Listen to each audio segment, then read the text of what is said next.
ವೀಕ್ಷಕರೇ, ಕಳೆದ 11 ವರ್ಷಗಳಲ್ಲಿ ಭಾರತದಲ್ಲಿ ದೇಗಿಲು ಹುಟ್ಟಿಸುವಂತಹ ಘಟನೆಗಳು ನಡೆದಿದ್ದಾವೆ. ಇಲ್ಲಿನ ಅಲ್ಪಸಂಖ್ಯಾತರು ಭಯದ ವಾತಾವರಣದಲ್ಲಿ ಬದುಕ್ತಾ ಇದ್ದಾರೆ ಅನ್ನುವಂತಹ ನೂರಾರು ರಿಪೋರ್ಟ್ಗಳು ಬಂದು ಹೋಗಿದ್ದಾವೆ. ಅದೇ ರೀತಿ ಇತ್ತೀಚೆಗೆ ಒಂದು ರಿಪೋರ್ಟ್ ಬಂದಿದೆ.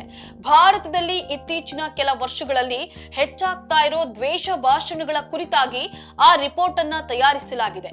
ಹಾಗಾದ್ರೆ ಆ ರಿಪೋರ್ಟ್ ನಲ್ಲಿ ಏನಿದೆ, ಮುಂದೆ ಆಗೋ ಅನಾಹುತಗಳೇನು ಅನ್ನೋದನ್ನ ಚರ್ಚೆ ಮಾಡೋಣ. ನೀವು ಕೊನೆವರೆಗೂ ಈ ವರದಿಯನ್ನ ಮಿಸ್ ಮಾಡದೆ ನೋಡ್ತಾ ಹೋಗಿ.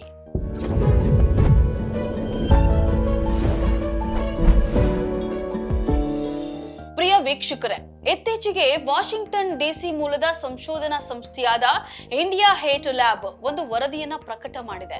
ಅದರಲ್ಲಿ ನಮ್ಮ ದೇಶದಲ್ಲಿ ಅಲ್ಪಸಂಖ್ಯಾತ ವಿರೋಧಿ ದ್ವೇಷ ಭಾಷಣಗಳು ವಿಪರೀತ ಹೆಚ್ಚಾಗಿದ್ದಾವೆ. ಹಿಂದಿನ ವರ್ಷ ಅಂದ್ರೆ 2023ಕ್ಕೆ ಹೋಲಿಸಿದ್ರೆ 2024ರಲ್ಲಿ ಬರೋಬ್ಬರಿ 74.4% ದ್ವೇಷ ಭಾಷಣಗಳು ಹೆಚ್ಚಾಗಿರುವುದಾಗಿ ವರದಿ ಹೇಳಿದೆ. ಕಳೆದ ವರ್ಷ ಭಾರತದಲ್ಲಿ ಧಾರ್ಮಿಕ ಅಲ್ಪಸಂಖ್ಯಾತರನ್ನ, ಮುಖ್ಯವಾಗಿ ಮುಸ್ಲಿಮರು ಮತ್ತು ಕ್ರಿಶ್ಚಿಯನ್ನರನ್ನ ಗುರಿಯಾಗಿಸಿಕೊಂಡು 1165 ದ್ವೇಷ ಭಾಷಣದ ಪ್ರಕರಣಗಳು ದಾಖಲಾಗಿದ್ದಾವೆ ಅಂತ ಇಂಡಿಯಾ ಹೇಟ್ ಲ್ಯಾಬ್ನ ವರದಿಯಲ್ಲಿ ಉಲ್ಲೇಖ ಮಾಡಲಾಗಿದೆ. ಪಕ್ಕಾ ಲೆಕ್ಕಾಚಾರ ಹೇಳುವುದಾದ್ರೆ ದ್ವೇಷ ಭಾಷಣಗಳು 2023ಕ್ಕಿಂತ 2024ರಲ್ಲಿ 74.4% ನಷ್ಟು ಹೆಚ್ಚಾಗಿದ್ದಾವೆ. 2023ರಲ್ಲಿ 668 ದ್ವೇಷ ಭಾಷಣ ಮಾಡಿದ ಘಟನೆಗಳು ದಾಖಲಾದ್ರೆ 2024ರಲ್ಲಿ ಬರೋಬ್ಬರಿ 1147 ಭಾಷಣಗಳನ್ನ ಮುಸ್ಲಿಂ ಸಮುದಾಯವನ್ನ ಗುರಿಯಾಗಿಸಿ ಮಾಡಲಾಗಿದೆ ಅಂತ ಅಧ್ಯಯನದಲ್ಲಿ ಹೇಳಲಾಗಿದೆ. ದ್ವೇಷ ಭಾಷಣವನ್ನ ಹೆಚ್ಚಾಗಿ ಹರಡೋ ಟಾಪ್ 10 ಜನರಲ್ಲಿ 6 ಜನ ರಾಜಕಾರಣಿಗಳಿದ್ದಾರೆ. ಈ 6 ಜನರ ಪಟ್ಟಿಯಲ್ಲಿ ಉತ್ತರ ಪ್ರದೇಶದ ಮುಖ್ಯಮಂತ್ರಿ ಯೋಗಿ ಆದಿತ್ಯನಾಥ್, ಅಸ್ಸಾಂ ಮುಖ್ಯಮಂತ್ರಿ ಹಿಮಂತ ಬಿಸ್ವಾ ಶರ್ಮಾ ಇದ್ದಾರೆ. ಅಷ್ಟೇ ಯಾಕೆ, ಪ್ರಧಾನಿ ನರೇಂದ್ರ ಮೋದಿ ಮತ್ತು ಗೃಹ ಸಚಿವ ಅಮಿತ್ ಶಾ ಕೂಡ ಈ ರೇಸ್ ನಲ್ಲಿ ಹಿಂದೆ ಬಿದ್ದಿಲ್ಲ. ದ್ವೇಷ ಭಾಷಣ ಮಾಡೋದ್ರಲ್ಲಿ ನಾವೇನು ಯಾರಿಗೂ ಕಮ್ಮಿ ಇಲ್ಲ ಅನ್ನೋದನ್ನ ಸಾಬೀತುಪಡಿಸಿದ್ದಾರೆ. 2024ರಲ್ಲಿ ನಡೆದಿರೋ ಒಟ್ಟು ದ್ವೇಷ ಭಾಷಣಗಳಲ್ಲಿ 86 ಅಂದ್ರೆ 7.4% ಹೇಟ್ ಸ್ಪೀಚ್ ಗಳನ್ನ ಆದಿತ್ಯನಾಥ್ ಮಾಡಿದ್ದಾರೆ. ಈ ಮೂಲಕ ದ್ವೇಷ ಭಾಷಣಗಳಿಗೆ ಅಧಿಪತಿ ಅನ್ನೋ ಪಟ್ಟುವನ್ನ ಅಲಂಕರಿಸಿದ್ದಾರೆ. ಹಾಗೆ ಪ್ರಧಾನಿ ನರೇಂದ್ರ ಮೋದಿ ಬರೋಬ್ಬರಿ 67 ಅಂದ್ರೆ 5.7% ನಷ್ಟು ದ್ವೇಷ ಭಾಷಣ ಮಾಡಿ ಯೋಗಿ ಆದಿತ್ಯನಾಥ್ಗೆ ಕಾಂಪಿಟೇಷನ್ ಕೊಡ್ತಾ ಇದ್ದಾರೆ ಅಂತ ರಿಪೋರ್ಟ್ ನಲ್ಲಿ ಅಂಕಿ ಅಂಶಗಳ ಸಮೇತ ಹೇಳಲಾಗಿದೆ. 2024ರಲ್ಲಿ ಭಾರಿ ಜಿದ್ದಾಜಿದ್ದಿನ ಲೋಕಸಭಾ ಚುನಾವಣೆ ನಡೆದಿತ್ತು. ಮೊದಲ 2-3 ಹಂತಗಳಲ್ಲಿ ಬಿಜೆಪಿ ಬಹುಮತ ಪಡೆಯುವ ನಿರೀಕ್ಷೆ ಹೊಂದಿದ್ರಿಂದ ನರೇಂದ್ರ ಮೋದಿ ಸ್ವಲ್ಪ ಸೌಮ್ಯವಾಗಿ ಕಂಡು ಬಂದಿದ್ರು. ಯಾವಾಗ ಬಿಜೆಪಿಗೆ ಬಹುಮತ ಸಿಗೋದು ಕಷ್ಟ ಅನ್ನೋ ಮಾತುಗಳು ಕೇಳಿ ಬರೋದಕ್ಕೆ ಶುರುವಾದ್ವೋ ಆಗಿನಿಂದ ಉತ್ತರ ಭಾರತದಲ್ಲಿ ನರೇಂದ್ರ ಮೋದಿ ಅವರ ರೌದ್ರಾವತಾರ ನೋಡೋದಕ್ಕೆ ಸಿಕ್ತು.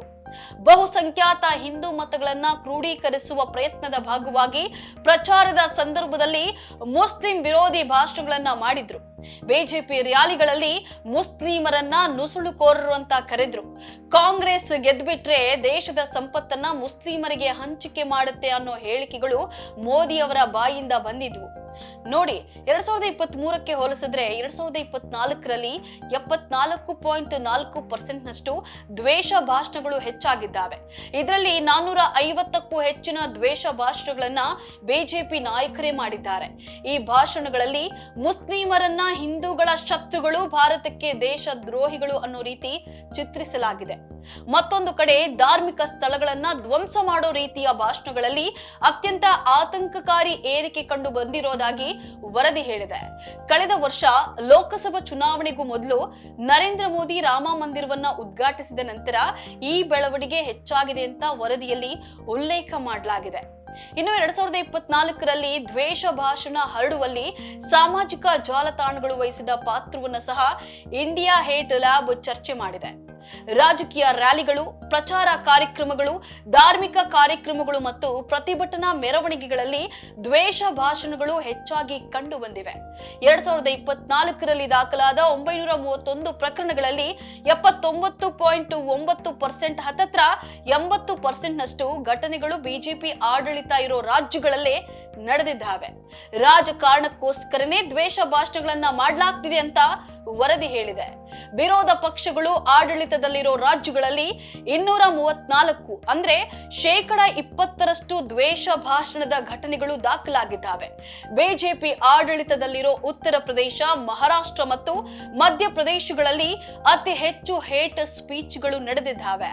ಒಟ್ಟಾರೆಯಾಗಿ ಈ ವರದಿ ಹೇಳಿದ್ದೇನೆಂದ್ರೆ ಬಿಜೆಪಿಯೇ ದ್ವೇಷ ಭಾಷಣಗಳಿಗೆ ಆಯೋಜಕವಾಗಿದೆ. ಎಷ್ಟೆಲ್ಲ ನಡೆದಿರೋ ಅಲ್ಪಸಂಖ್ಯಾತ ವಿರೋಧಿ ದ್ವೇಷ ಭಾಷಣಗಳು ಆಕಸ್ಮಿಕವಾಗಿ ನಡೆದಿರೋದಿಲ್ಲ, ಬದಲಾಗಿ ಇವುಗಳನ್ನ ಉದ್ದೇಶ ಪೂರ್ವಕವಾಗಿಯೇ ಬಿಜೆಪಿ ಮಾಡಿದೆ ಅಂತ ಇಂಡಿಯಾ ಹೇಟ್ ಲ್ಯಾಬ್ ರಿಪೋರ್ಟ್ ಹೇಳಿದೆ.